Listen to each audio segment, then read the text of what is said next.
So, welcome everybody to this week's GSI seminar. I'm Tim Linton, and I'm delighted to welcome Sophie Pavel as our speaker today. We met, I was going to say in a field, well, in a festival, Greenbelt, I think it was called, last summer. Yeah. We're talking about our respective books. But Sophie's from here, from Exeter, from Devon. I've just discovered we've both enjoyed the symbiosis of running and cycling as well. And the talking, well, first of all, Sophie's like a professional science communicator, and I always, as someone who's like an amateur science communicator, I always enjoy kind of learning from the pros. And I was excited when I heard Sophie last summer because, like many in the GSI, I think a lot of us are interested in this sort of shifting worldview, if you like, what I call Gaia, the idea that we're part of some living Earth system, and that interconnectedness of life is something we're all busy learning about and maybe using to inform our quest to sustainability. And Sophie's written more than one book, and her first one was an award-winning book, but I think she's going to talk more about the latest one, which or some of the same content. So I just got my copy, which we've exchanged, which is lovely to have or to hold. But yeah, I think the talk is going to be about nature's hidden relationships, and I suspect that's got something to do with that word symbiosis and what they can teach us about connection and sustainability, which is cool. So welcome to GSI and our merry community, Sophie. I hope this is the first but far from the last time we'll see you. Over to you. Oh, thank you. Thanks, Tim. Hello, everyone. Thank you for sparing your time this afternoon, and hello, everyone online. It's really cool to be here. It's definitely always nice to be reminded of what an amazing institution is on my doorstep. As Tim said, I'm from Exeter, grew up around here, and always feel so lucky whenever I see the research that comes out of the GSI and beyond across the university that this is kind of here, and we have such access to such amazing research. And some of it I learnt on quite heavily when I was researching for To Have or to Hold, so it feels quite full circle to be here today. There's quite a lot to get through, so forgive me if this feels quite whirlwindy and a bit of a whistle stop, but I put my contact details at the end, and if there's anything that doesn't make sense or you have a question on or would like clarification on or to challenge, then I'm totally open to that. So, and I'm also hanging around at the end for a bit of chatter, I think. Can I use the...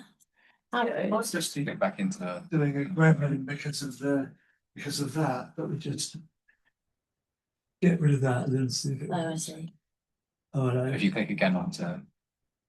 Yes. Oh, maybe. Oh, cool. Oh, I didn't realise it was animated. Oh. I'm not very good at PowerPoint. You sit to the side because you're right in my. Oh, Mike. Yeah. Thank you. I'll get it now without finding it. So this talk is kind of broadly packaged under the umbrella of science communication as a discipline, as a sector, as a really important growing industry. And so I just wanted to sow a seed of a question in your mind at the start, which will hopefully, if all goes to plan, return to in about 40 minutes' time. And that question is simply, what is science communication? Feel free to answer now or just have a think and we'll talk about it later. But if anyone has any ideas about what science communication is, I'd love to hear it. Yeah. I tend to think of it as two things. What tends to happen, which is relaying the data and Yeah. the facts, the science which the public don't get. And there's the other bit which doesn't happen enough, which is how does this relate to me in my world and my.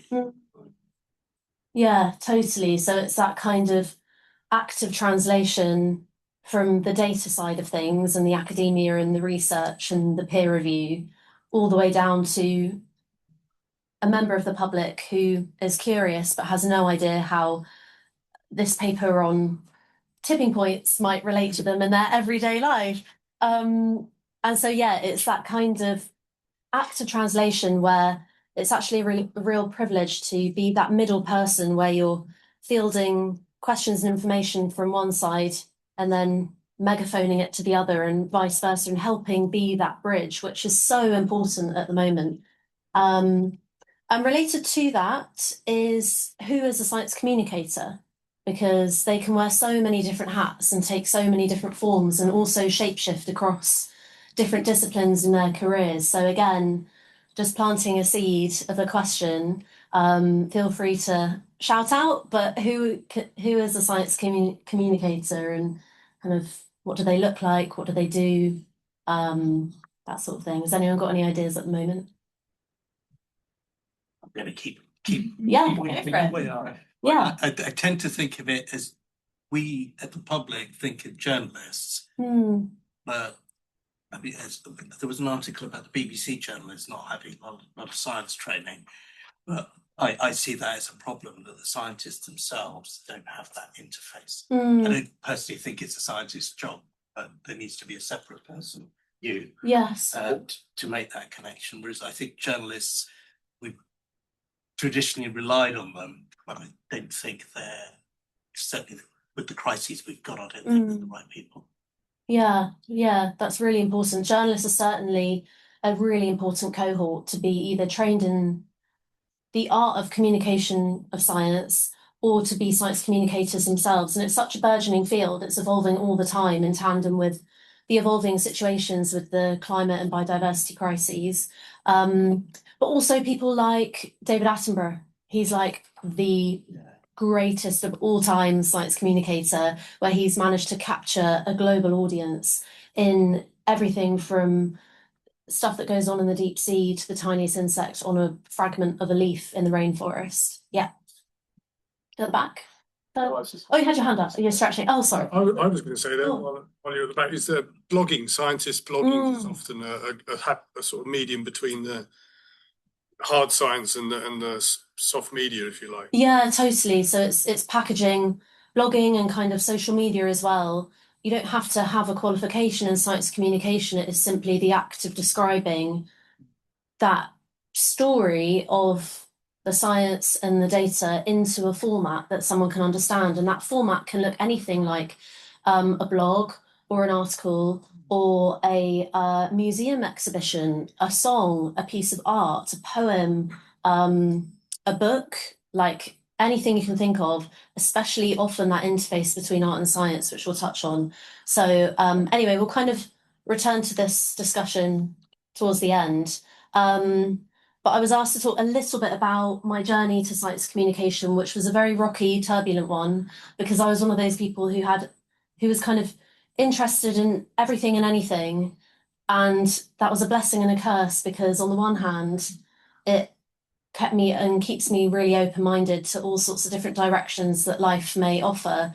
But then also, I never really found out what I was good at. And at some point, I had to make some kind of decision as to where I was going to go. And so writing a book and being here talking about that sort of thing today was never part of my plan. When I was younger, I wanted to be a pilot. I wanted to be in the military. I wanted to be a vet and took that very seriously and nearly went into that. I wanted to be an environmental lawyer, dentist, physio, everything. I just had no idea. And I think my parents got really sick of the weekly calls at university, like, I'm going to do this. And they were like, fine. So I did a ton of work experience. But all of that, even the weeks that I absolutely hated, were valuable. And I've worn many different hats and had many different jobs. And I think all of that has somehow given me a really varied portfolio and breadth of experience, which I'm really grateful for. And the whole writing the book thing came about kind of by chance. I've always written and loved English and stories and creative writing, but never considered that as a career. I did zoology at Bristol University, and then I went on to do a master's in science communication. And that was in 2017, at the point where science communication was a kind of new buzzword that everyone was sort of slowly talking about. And I was quite curious about the fact that it was something that was open to people with a science background and yet was also open to creativity, which I'd never really encountered before. And I was excited about that because I loved art and I love writing, but hadn't really anywhere to channel it apart from the usual, like, well, if you love English, go and be an English teacher, or if go and do drama and kind of that sort of thing that felt quite stale, because I wanted to be out doing this sort of thing. So fast forward a few years, and I got the amazing opportunity to kind of amalgamate these interests into a book form, which was Forget Me Not in 2022, and then To Have or to Hold came a bit later last year. And the remit of these books were very much hoping to provide a sort of fresh lens on what is going on with certain species and habitats and landscapes across the British Isles in the climate and biodiversity crises, and what do they look like from the perspective of a millennial? So someone in their kind of, I don't know, I think millennials are in their like 30s and early 40s now. I always forget the age bracket, but it was more that I felt there was a slight gap in content being made for my age group in this genre, in terms of stuff that would make me excited to get out and learn about the world. And so I had the very brilliant, lucky opportunity to be able to do that. And so I did low carbon traveling in search of endangered species, and then interviewed different scientists who are working kind of on the front lines of the stories of these species along the way. But I've always been interested in this. Very lucky to have Devon as the doorstep. We're so lucky here to have such a mosaic of habitats and landscapes that are so contrasting but blend together into such a unique medley of precious places. And so I consider it such a sort of blessing, but also a massive responsibility to do home justice in a way, and to try and learn about it as much as I can. And as Tim alluded to, I love gravel riding and trail running, and I find that kind of those physical acts of pushing yourself and learning a landscape can actually really help with creativity as well, and with learning, clearing the head. So massive advocate for kind of blending all of that. But oh gosh, this is an old slide, but these are just some of the organizations and brands and I guess companies who I worked for. When I mentioned I kind of dipped my toe into many different things, all of which had their own value in some way. But I think I would really advocate in a career sense. Not that I feel like I'm in a position to give advice, but just from learning and failing and everything, that to sort of get out of the echo chamber that is sometimes quite apparent in the conservation sector, especially. I found it quite stifling. And I think especially when writing, and if you're trying to be that science communicator to translate hard, complex science that meets the kind of scholarly needs and intellect of a certain cohort of people, but to try and translate that to a really curious, busy, stressed, sometimes fearful but passionate public who have no idea what some of those jargons and acronyms mean, exposing yourself to a wide cohort of the public and getting out in the community and meeting a diverse range of people who have never set foot in a national park maybe, or have only seen the sea once or twice, I think is really important when you're trying to sort of engage the public in a sort of fair and representative way. So yeah, I think there's a bit of a stigma around conservation sometimes, where you have to be quite blinkered in your approach and only surround yourself with those sorts of people. It's quite good if you can to hear from others as well from time to time. And I put this slide in here. This is such a boring slide in a way, but it was quite a pillar of my master's in science communication.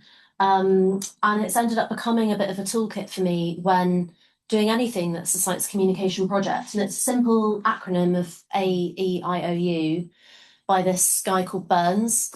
And he basically said that if you hit these pillars of awareness, enjoyment, someone's finding something interesting to the point where they can form an opinion, which can then influence understanding, you can achieve what's called upstream public engagement, which is essentially productive public engagement, where you've made something that matters and that has had a positive impact on someone to the point where they might go and influence someone else. And something like the sort of plastic bag campaign, for example, years ago, on the sort of back of Blue Planet, is a really brilliant example of upstream public engagement where a campaign kind of snowballs and the messaging stays consistent in terms of plastic is bad, it never degrades in the environment, what can we do about it? Take plastic bags out and have a really positive, achievable impact that can be across the masses.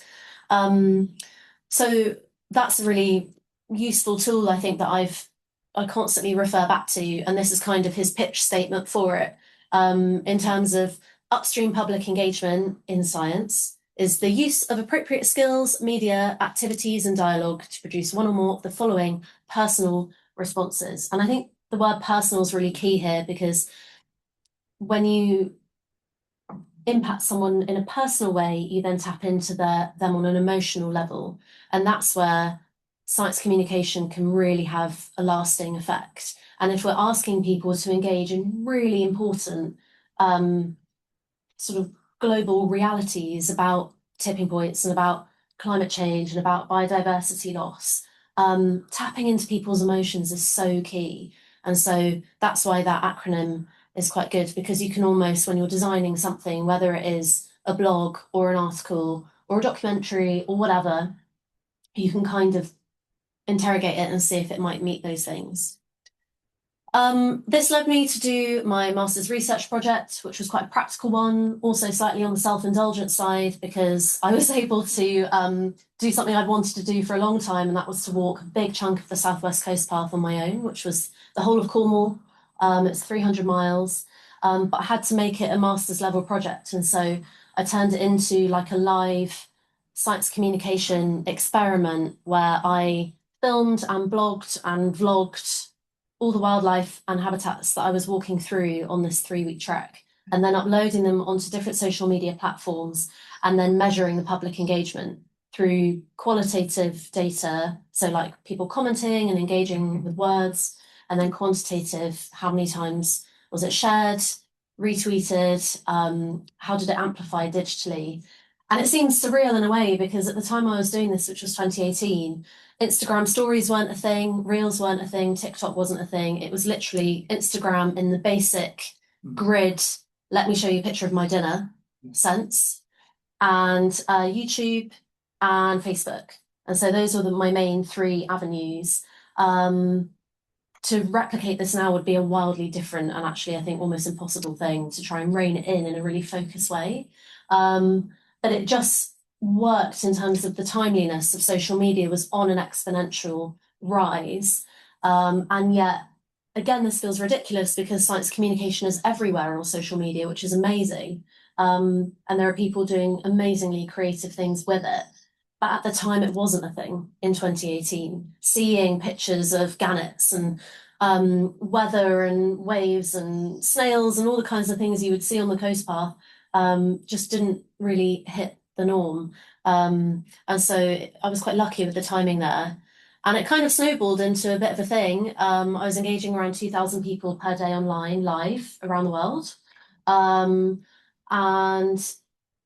that's where I sort of started to really hone my interest in the millennial age category. So when I was writing up the report, I came across this report that was kind of assessing the demands of this untapped age group.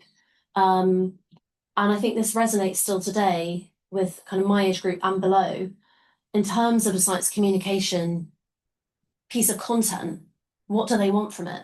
And they simply say, well, I don't actually care who's saying it, just make it snappy and fun. And I think that really speaks to what we're dealing with in terms of people's attention spans, people's expectations of how they want their information, be it about climate or about food or transport, how they want it to be packaged. And so I still think that's quite relevant. And then this, again, was just something that is interesting and, again, is on my mind often, in that we're in a unique position where I've experienced a world both with and without internet, but the majority of my life has always had the internet. And so it's about how can we use the tools at our disposal to communicate science that serves the public in a way that they really deserve, and that also the science and the rigor behind it deserves as well.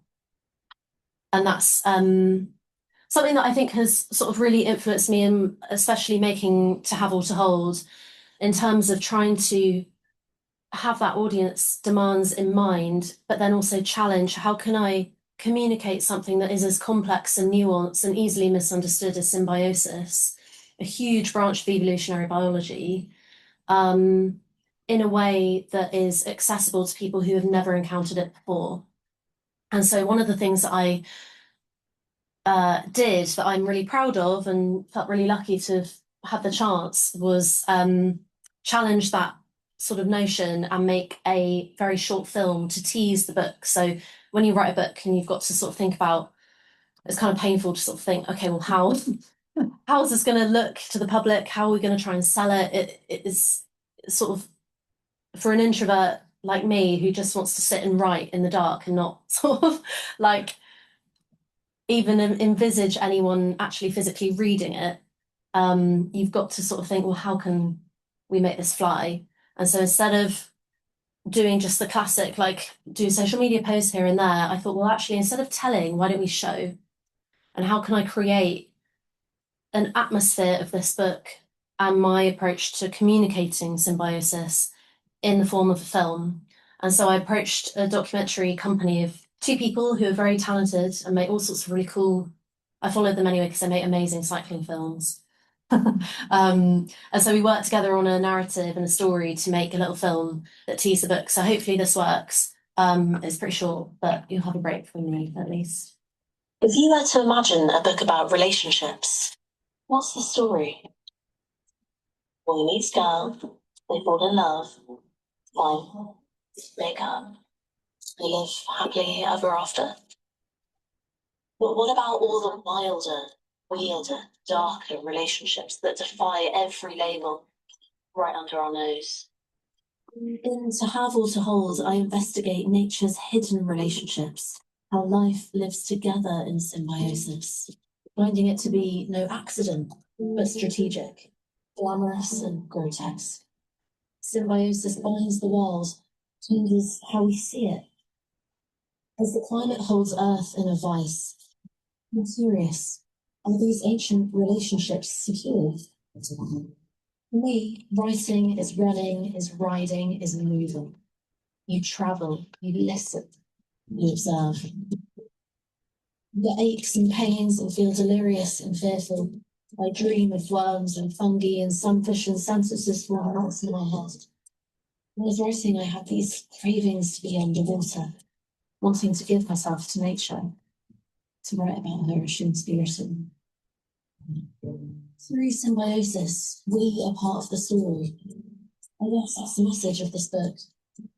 Nothing exists in isolation. You are never alone.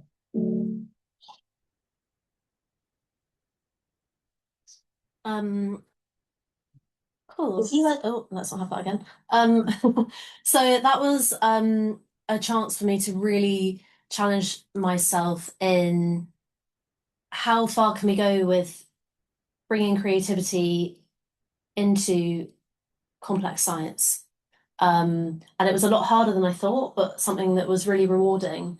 And then I think it almost opened a door to think really laterally with how I would actually construct this book and what tone it would take and what approach I would take with it. And I think in those sort of early days of research, I came across a couple of terms which I've written here. So we've got species loneliness and solastalgia.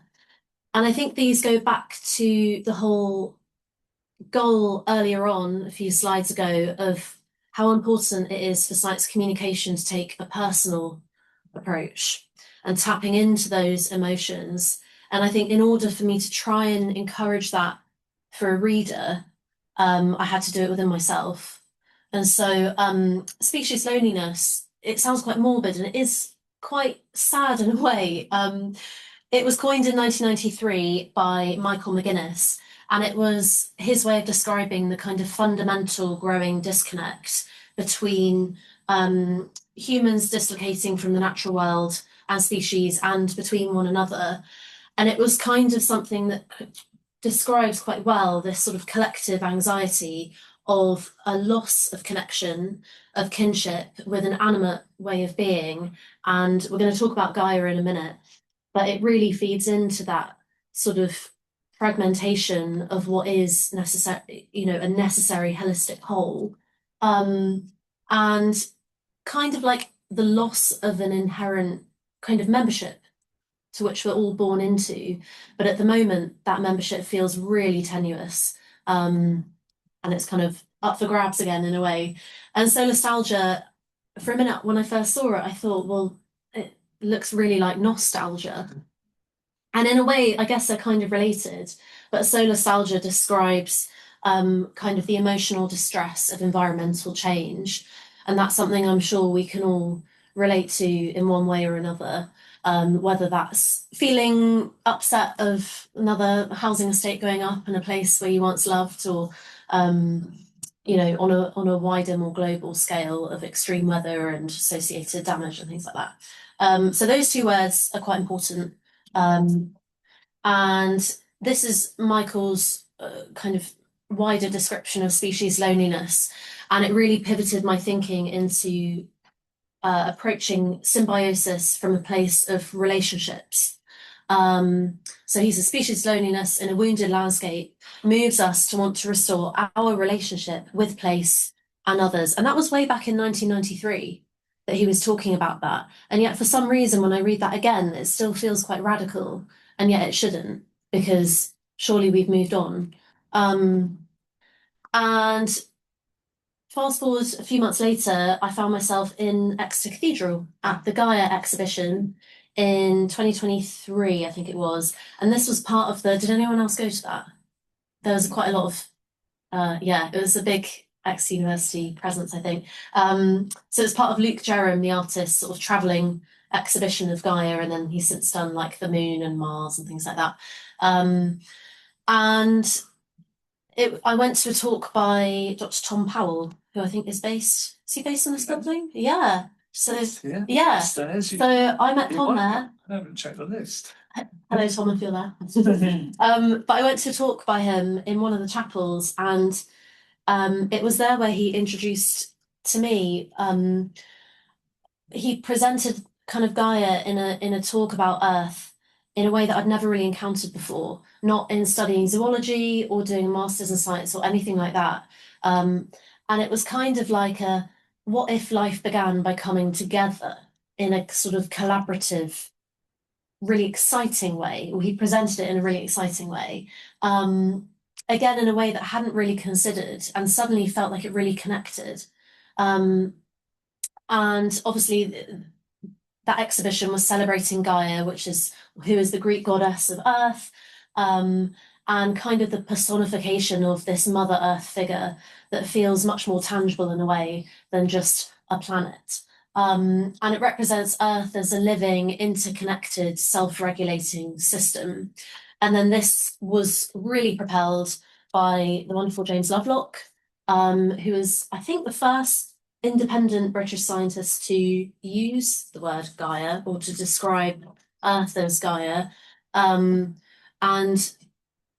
sort of it took our understanding of Earth to a much deeper level in helping us trying to see it as a multidimensional organism that is more than the sum of its parts. And therefore, you pull one thing and find it's tied to everything else, kind of thing.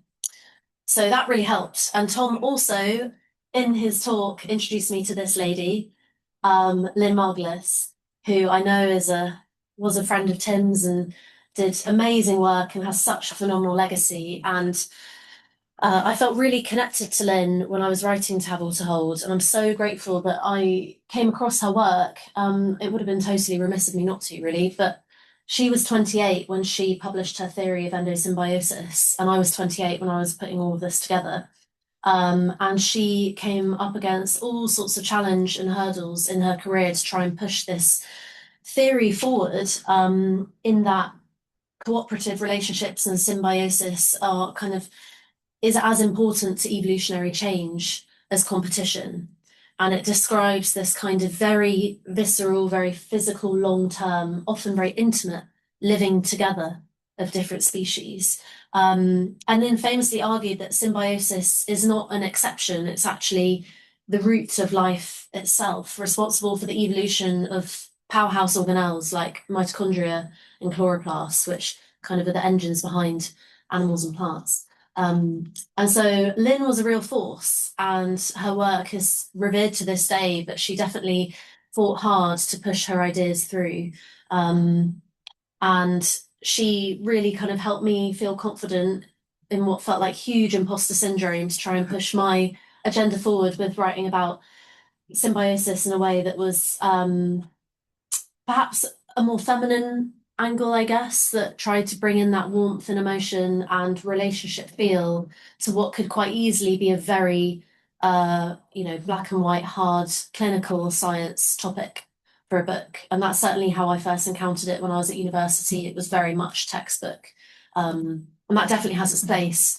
But I thought in a time where our relationship feels very turbulent with Earth, is there a way that we could approach it in a bit more of an empathetic sense that might connect with more people? So yeah, it was kind of an exploration of this state of into being, and that's another word that I came across, which I really loved because I think that's instantly quite a visual word. You can sort of, everyone has their own kind of personal image of what into being means, and to me it means like we're in a state of inglorious company with the natural world and with the living world, and our bodies alone host up to 400 species of parasite, I think, without which we would not be standing or sitting here today. It's always a nice thought. And speaking of parasites, I very quickly realized that when looking at symbiosis, you're essentially looking at parasitism as a dominant form of symbiosis, which was exciting to me because I studied parasites in zoology and I loved them, and I did my final year research project on them. But obviously, culturally, they're not everyone's favorite idea, let alone reality. And yet parasitism, which is the suffering, when the suffering of one species enables the survival of another, in a sort of simplistic sense, is the dominant form of symbiosis, where species come together for either some of or all of their life cycle, and there's give and take, there's exploitation, there's inequality, in this kind of phenomenally sustainable flux of resources, where some species are winners, some are losers, to be kind of binary about it. But then when you extrapolate that and you think, well, parasites, suffering, inequality, host, parasite needs a host to complete their life cycle, sometimes one or more. If we extrapolate that and to look at our relationship with planet Earth, are we kind of like parasites and Earth is our host? And if parasites actually do an amazing job at keeping their host alive and in some cases thriving so that they can extract all the resources that they need in order to complete the life cycle, and the host doesn't necessarily die in the process, are we perhaps worse than parasites, or have we got something that we might be able to learn from how parasites conduct themselves in their very strange and wonderful and weird ways of life? And so that then suddenly made the whole thing a lot more interesting, for me at least. And kind of understanding how lives collide in this very complex but very ancient way. You know, all these relationships have existed in some fashion for millions of years, and so they must be doing something right if those relationships are still working and still finding one another. And so again, is there anything that we can take away from the sustainability they found and what it took for them to get there?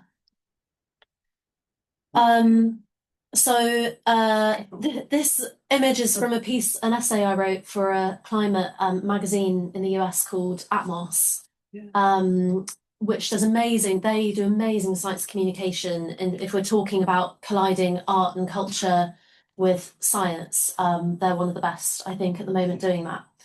And I had a lot of fun in writing this piece of how to be a better parasite, and actually the phenomenal teachings that they offer us when we take away our negativity bias and our hatred and revulsion towards them, I'm speaking generally here, and look at them more objectively and compassionately as organisms that have achieved phenomenal feats to be where they are today.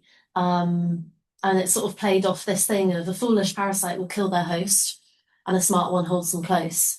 And again, just sowing that seed of thought when we're looking at our relationship with the planet and if there's anything that we might be able to do better. What else did I have on there? Oh yeah, so just a bit of background on parasitism really. It's evolved at least 220 times, meaning it is very, very, very sophisticated. And often the species that are parasites are incredibly specialized and have absolutely like mind-bending tactics for finding their host and kind of finding ways to complete their life cycle.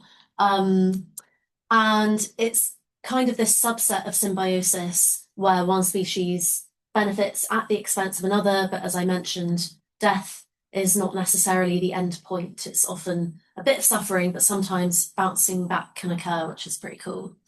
And nearly half of all animal life exists in a parasitic relationship. So again, if we think about our cultural perception of parasites, even the word can make people kind of twitch and wince. That's a phenomenal portion of biodiversity that we are at risk of ignoring or overlooking, especially when we're considering things like rewilding or ecosystem restoration. What's the point in bringing back a large mammal if you're not also ensuring it's coming back with its parasites? So again, these sorts of things have very practical applications as well as fun, creative ones. So then I went to try and find some. The narrative of this book again is kind of low carbon travel, the highlands and islands and all that sort of good stuff. Yeah, British public transport is good fun, especially in stormy weather. And I was off to find these sorts of species. So I'll just talk about a couple depending on time. But we've got from the top left, the hairworm, which is the chapter that most people write to me about or relay as haunting their nightmares. Then we have lungwort lichen, the mint sauce worm, which we'll come across in a minute, aspen bracket fungus, the narrow-headed ant, which is Britain's rarest ant and one of the last strongholds of the colonies, exists on Chudley Knighton Nature Reserve here in Devon, just up the A38.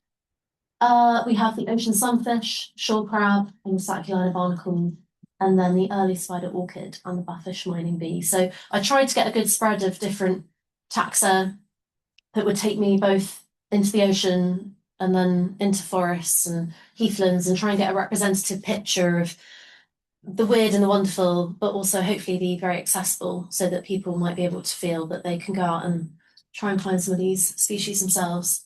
So here's a term that I'm going to start talking very quickly-ish about what lessons can some of these relationships teach us.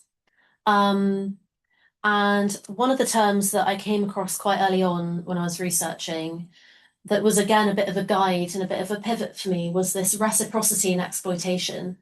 And when the book was going through the edit, one of the copy editors kept thinking that it was a typo. And they were like, "You sure you mean like reciprocal exploitation?" I was like, "Yes, like, so they're both taking something from the other, but I'm not saying it's equal. It's just describing the act of this sort of resource flux in a way." But it's quite a mouthy term to get your head around. But I found it the most useful term in trying to understand the slightly darker nature of symbiosis, because up until I'd sort of gone down this route of scientific research, I had understood or come across symbiosis as synonymous with words like equality and mutualism, where it's 50-50, everyone gets something, they're kind of all happy. You do this for me, I'll do this for you. But get under the skin of all of these relationships and you'll find that nearly all of them are actually parasitisms. And that's kind of where the science seems to be leaning, certainly from the scientists who I encountered and worked with in the research behind this book, which I found kind of exciting because I think it makes us look more deeply at the world and realize that things aren't as they seem, but that's not a bad thing. It just means that actually it's opening more doors and opportunities to more research, which is always fun. So one of these species that really kind of set the scene for this, and it's chapter 1, was an animal who is also a plant. And this is a worm that lives in the tidal pools around kind of the North Atlantic coastlines. And I went to Jersey to go try and find them. They're about 3 millimeters long. And they once were a transparent worm who at some point decided, this is kind of anthropomorphizing it massively, but they started to assimilate free-living algae from the surrounding water into their body tissues, which then proliferated. And up until then, the worm hadn't had an incredibly basic lifestyle. They could barely eat and move on their own terms, and yet suddenly, with photosynthesizing algae in their body, they became an absolute powerhouse and solar powered. And they live in these kind of worm cities of millions and millions of individuals, but they have this phenomenal collective movement where they rise up as the tide flows out. They rise up from the seabed to expose themselves like this in a green mat so that they can photosynthesize. And then as the tide comes in, they make a mass descent all together as one below the seabed for protection until the tide goes back out again. So they can do that successively for maybe however many tides there are during the day. But they also do this thing called social flocculation, where they kind of swirl together in a hurricane. And it looks like a hurricane on a weather map when you're watching them. And it's just bewitching. And I was really lucky to realise that one of my lecturers from Bristol University was actually studying these at the time. And he was absolutely captivated by them and so frustrated that more people didn't know about them when they're kind of on our doorstep, and you have a high likelihood of encountering them, but also literally ploughing straight through them because they just look like a mat of seaweed until you get up close. And these species, I think, really emulate symbiosis, and it's actually a process that's called photosymbiosis. They're photosymbionts, where photosynthesis powers the relationship between animal and plant. And photosymbiosis, of course, is what powers phytoplankton, which are responsible for every other breath that we breathe in terms of their oxygen output. So again, this just goes to show how omnipresent these interactions are around us every single day. And actually, I had someone from Jersey recently send me a video. They've been out with their camera in the tidal pools and they've got a macro. These have barely been filmed before, and yet he just had a little GoPro with a macro lens. And these are the worms up close, just in a rock pool, and they're bright green because of the algae. And I just think they're amazing. So I thought that was pretty cool. But you can see how they kind of move in and around one another, and yet they've got this gravitational sensor which induces the drop below the seabed as soon as the tide comes back in. So yeah, if you're ever in the Channel Islands, you must look out for them. Guernsey has them as well. So yeah, they're pretty cool.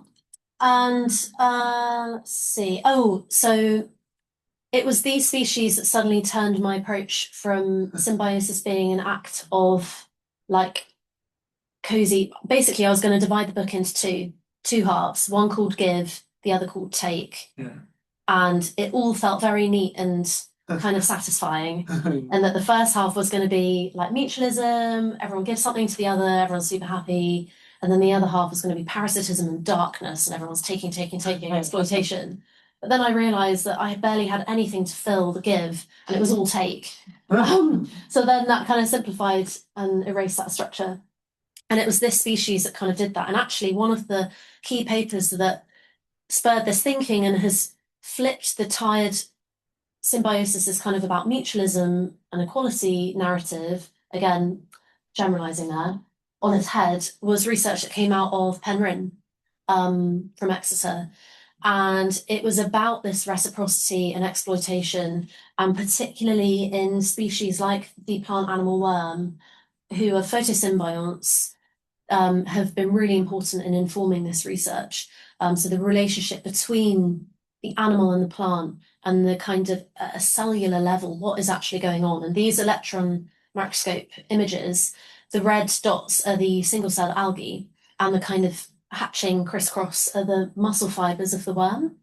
And so you can kind of, I sort of thought, I immediately saw like a ball of herring in a fishing net trapped. And so then there's this newish narrative of actually, yes, in a way, the single cell algae have refuge and a place to live, but they can't necessarily, they can't escape, and therefore they can't further their own gene pool because they're forever inside the worm. And then there's research to show that the worm is almost controlling the algae proliferation to an abusive level, Paper's words, to harvest as much energy from the sun and therefore sugar and starch and everything that the worm needs as a result. So really interesting, and I think something that I enjoyed kind of exploring a bit more. Very quickly, the second lesson that I think symbiosis and parasites and things teach us is to take only what you need, and exercise some level of restraint. And the relationship that really helped me on this sort of storyline was the common shore crab that you'll find on most beaches and rock pools around here, who is parasitized quite heavily by this barnacle that doesn't look anything like a barnacle called Sacculina carcini. And here, I don't know if you can, oh yeah, you can see my cursor. This is a healthy shore crab with a natural egg burden, egg sac, and this is a parasitized shore crab, and this is the barnacle here. So instantly we can kind of see that there's some amazing strategy and mimicry and disguise going on by this barnacle here. And this is the larvae, which I think looks awesome. And I think it's an example of symbiosis demanding very dangerous, risk-taking lifestyles from the participants in the relationship. And basically what this larvae does is it's quite a complicated life cycle, but to try and simplify it, they are in the water current, they find a crab, they use an amazing sense of smell to find a crab that hasn't been parasitized, and then they kind of bury into its shell, get into the soft tissue of the crab, and then they proliferate with like a root-like network into a kind of parasitic forest within the body of the crab. And then they emerge externally in this false egg sac, fooling the crab into thinking it's pregnant. And all the time, this crab could be male or it could be female. If the crab was male to start with, the parasite undergoes what's called a feminization process of the crab. And this is actually a really common strategy in parasites across the world, where they will effectively castrate males to fool them into parental care and nurturing of the parasite. So the parasite is getting, at this point, everything they want. They have a caring host, they're getting nutrients all the time. The crab as a species is a good one for them to choose because they're incredibly robust and resilient and kind of bomb-proof in a way, so they can take a big hit of suffering before they really decline. I went to Swansea to work with a research group out of Swansea University to try and find some of these. But yeah, it's this kind of really physical, visceral collision of life. And there's some research to show that for a time, the genetics of the two species kind of hybridize in a way. Don't ask me on the technicalities of that, but that is apparently what can happen. And I think it just, again, illustrates how ancient and how sophisticated some of these strategies are, and how they add to the complexity of the intricacy of that kind of Gaia model of a multi-dimensional organism. And so far we have some parasite strategies, keep the host alive, else it's a waste of everyone's time. But you've got to be careful and exercise restraint, because as the fable, the goose that laid the golden eggs, teaches us, greed can cost you everything. Again, I think it just offers some food for thought when we're thinking about our ways in which we govern ourselves around the world, generally as people. And finally, a division of labour. That's quite a common phrase that's sort of across natural systems and tends to be quite successful, but again has lots of societal implications for people. And the things that really helped me with that were lungwort lichen. We're very lucky to have some fragments of lungwort lichen left in remaining temperate rainforest habitats here in Devon and Cornwall. Hopefully those are going to be coming back, but they're incredibly sensitive to pollution and air quality changes. But they're a real indicator species of old growth forest and ancient temperate rainforest. And I went to Southern Ireland to see them. And I did see some on Dartmoor, but they weren't looking as healthy as the ones on the island. But I think it's a kind of parasitic relationship that is much more covert. And so lungwort lichen is a unique assemblage of 3 organisms. So most lichen is an algae, and is a fungus, an algae, and or a cyanobacteria. So they have one or the other as their photosynthetic partner to the fungus. But lungwort has a unique 3, so the trio. So it has double the photosynthetic power. It has an algae and a cyanobacteria. And in Robin Wall Kimmerer's amazing book, Braiding Sweetgrass, she uses lichen as an example of like where there's this blur between the individual and the union of species, and whether there's this flux of kind of extraction and restraint, and how somewhere in the middle is like a happy balance. And she kind of compares the exchange of resources in lichens to the values that underpin a successful marriage and relationship. But when I was learning about lungwort and speaking to some people who study it really intensely, I suddenly sort of started to see it more as a marketplace than a marriage, where there's this kind of constant exchange of resources and, you know, give and take. And if any, the thing with lichen is if any of the partners fall out of balance, the whole thing dies. So they're essential to one another. Whereas in other relationships, you know, they might only need each other for a beat of time and then they kind of go their separate ways. But for their whole life, lungwort, they need this kind of wobbly tricycle of participants to sort of all play their roles and do their division of labour. Yeah, so that I thought that was really cool. And I mean, when you look at something like that, you kind of can't really believe that there are 3 things going on there doing separate stuff, but come together and they make this phenomenal being. And finally, oh, this is actually finally, there are some parasites that this is happening a lot in marine research, which is really exciting and I think has massive implications for the changes that are happening in our oceans, in that there are some parasites like spiny-headed parasitic worms that can absorb environmental toxins from their surrounding environment and actually reduce the toxic heavy metal load from their host and absorb it themselves. And so that's kind of cool when you're thinking, well, many of our waterways are polluted, sadly.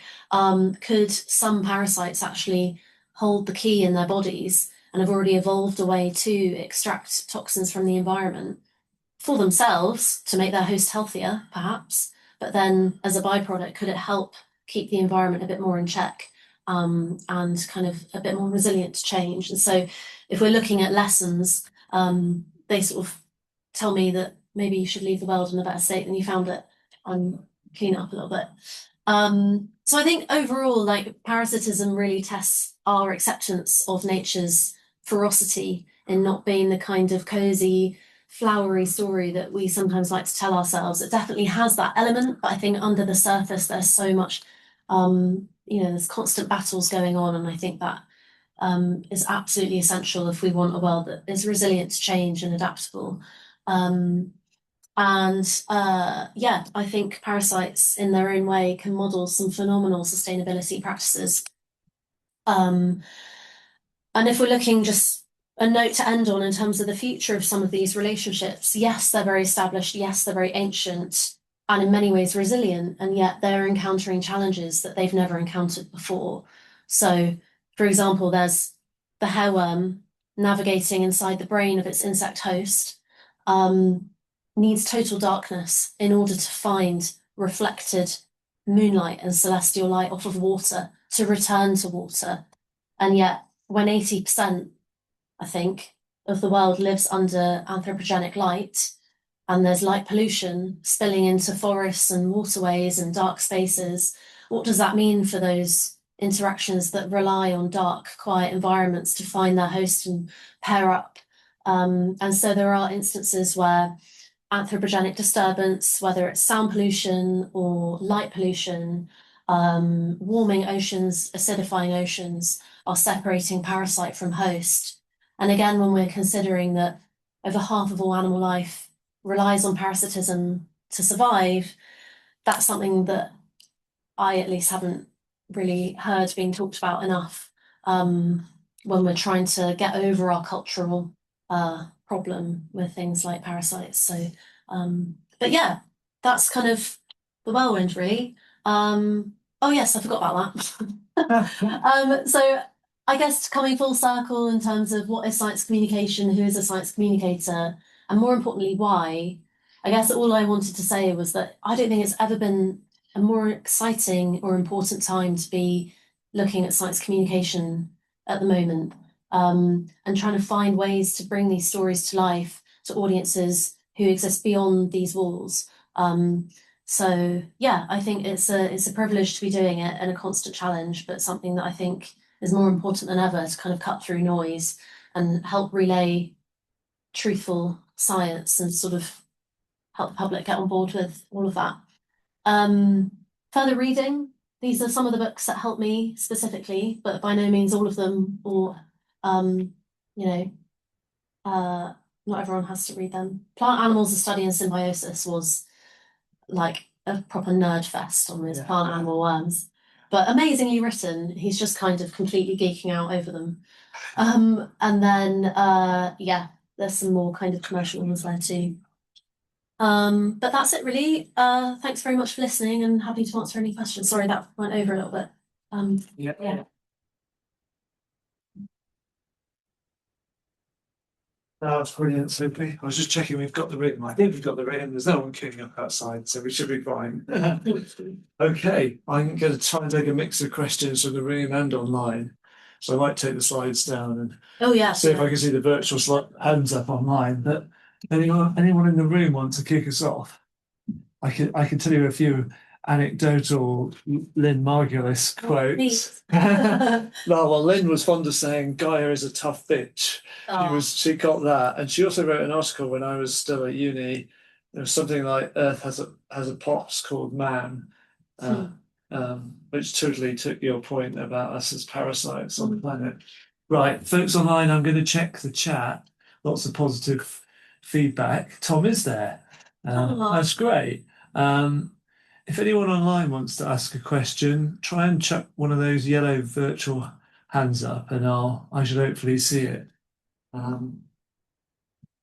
love what you're doing with as well with that kind of it's not all happy, hippie, lovely in nature, that's for sure. But to sort of take that science and still build that into this. Well, what are we going to do to be more sustainable? I think Lynn would have admired that. Yeah, for sure. Thank you. Yeah. Yeah, I've got a question. Thank you for that. It was wonderful, Sophie. I'm thinking about something you said to do with storytelling and showing and not telling, and I wonder if you could, say some more about that in your writing, connecting with your research as well. Yeah. Well, I think showing, not telling means something different to everyone, but I think for me it was a chance to try and connect with the scientists and researchers and naturalists and ecologists who are kind of the boots on the ground in these situations. So I could have done all of my own research and not engaged with everyone and just relay what I learned from my perspective. But A, I would have found that really boring. And B, I think I wanted the scientists who I worked with to kind of have their work elevated through this, perhaps in a medium that they hadn't had a chance to access yet. And so I guess that was my way of showing their work by celebrating what they were doing and offering them a seat at the table as much as possible, in directly feeding into these discussions And then I think also the travel element kind of helps add to the narrative a little bit in terms of showing the experience of the living world as a kind of active, joyful experience, not a passive one. And certainly all the travels had a lot of ups and downs and drama in themselves, and that they were accompanied by a named storm pretty much every single trip, which was a story in itself, I think. But I think that again kind of allowed me to realise, take perhaps a more elemental approach to relaying these stories, and if I could get a glimpse of understanding as to the daily challenges that some of these relationships are up against, hopefully I could translate that better on the page. But it's always a work in progress.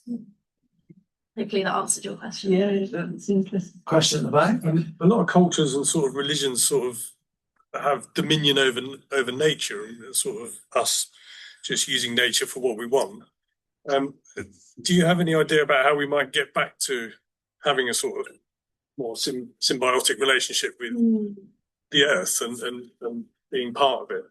Yeah, that's a really interesting one, because I think it's quite a rapidly evolving point of discussion. If we're thinking about like the rights of nature movement that really seem to be catalyzed by places like countries like Ecuador, who have nature has rights in terms of like in law, like human rights. So forests and rivers and coastlines and landscapes are regarded as sentient beings with rights. And certainly in his book Is a River Alive, Robert Macfarlane interrogates that whole discussion point amazingly. And I think that sort of helped snowball that discussion on a much more public level, to the point where I think it was only last week or the week before where even down here, East Devon District Council granted the rivers, lots of local rivers like the Exe, the Axe, the Otter, rights. So effectively granting them legal personhood, which feels amazing in a way, where science still feel, doesn't necessarily write or talk about research using a grammar of animacy in terms of nature is she, that worm is he, using a kind of pronoun approach. But I think it's a really interesting time in that we're sort of almost welcoming that way of thinking. And I think it's a really powerful mode of connection. If suddenly there are real legal protections, instead of just designating somewhere as like a conservation area or a reserve, if something has rights, I think that takes that to a whole new level. So hopefully those sorts of things might ripple, especially if small councils are kind of taking that approach. And apparently the decision was unanimous, which is really exciting. So Anything that helps people reconnect. I think so, yeah. And it doesn't seem like that far-fetched a concept when you see a rushing river or a raging sea. You think, is it alive? Well, of course it is. And children are the best demographic to remind us of that, I think, because for them it's instinctive, but somewhere along the way we slightly disconnect from that way of thinking, but it's all there. But I think there's a turning point maybe happening. I think you nailed it. Yeah, the rights of nature movement.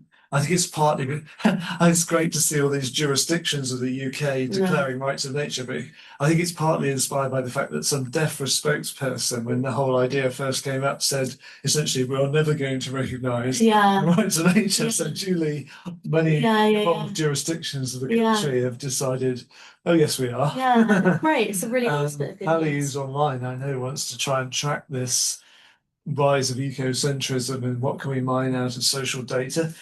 At which point I'm just going to check. Loads of you online are listening still. Does anyone want to ask a question from online? If you put a virtual hand up, or switch your camera on if you want to. We've got one more in the room, if not. There's a tea and coffee outside. And then we're going to go to you. You want to? Yeah, I'm like curious because see, you've written the book and I love the cover. It's eye-catching. So you've written this book, Communicating with Science. What's the next step? How do you get that book out to the people who ought to read it? Who is that audience? It's always it's kind of the publisher's remit really. So I work with Bloomsbury on this one, and when those discussions, which are really important discussions, begin to happen around, okay, well, who are we writing for, and who are we trying to reach, and how are we going to do it? They have their kind of tried and tested avenues, and there's the classic kind of immediate after publication, you might do the literary festival circuit, which is how Tim and I met.